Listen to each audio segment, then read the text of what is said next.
We know that the birthplaces of stars are large molecular clouds of gas and dust found in space. But what exactly determines the number and kind of stars and planets that are formed in these clouds? How was our solar system nursed, and how did it emerge from such a cloud billions of years ago? These are mysteries that have been puzzling astronomers for decades, but research published today in Science adds an extra dimension to our understanding. A 3D approach. Knowledge of the three-dimensional structure of these clouds would be an important leap in our understanding of how stars and planets are born. Read more. From pancakes to soccer balls. New study shows how galaxies change shape as they age. The physics responsible for the formation of stars is also responsible for shaping the clouds. But even with the most advanced telescopes in the world, we can only see the two-dimensional projections of clouds on the plane of the sky. Thankfully, there is a way around this problem. A recently discovered type of structure in molecular clouds, called striations, was found to form because of waves. Here enters Musca, a molecular cloud that sings.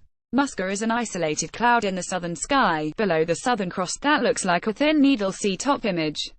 It is hundreds of light-years away and stretches about 27 light-years across, with a depth of about 20 light-years and width up to a fraction of a light-year. Musca is surrounded by ordered hair-like striations produced by trapped waves of gas and dust caused by the global vibrations of the cloud. 3D model of Musca molecular cloud.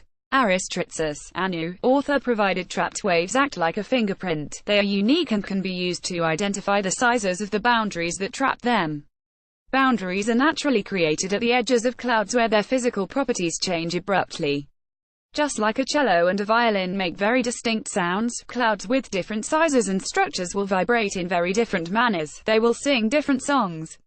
A song in the cloud. By using this concept and calculating the frequencies seen in observations of Musca, it was possible to measure for the first time the third dimension of the cloud, the one that extends along our line of sight. The frequencies found in the observations were scaled to the frequency range of human hearing to produce the song of Musca, a singing molecular cloud. The results from this method were amazing. Despite the fact that Musca looks like a thin cylinder from Earth, the true size of its hidden dimension is not small at all. In fact, it is comparable to its largest visible dimension on the plane of the sky. No longer a thin cylinder when the extra dimension is revealed. Aristritzis Musca is not actively forming stars. It will be millions of years before gravity can overcome all opposing forces that support the cloud.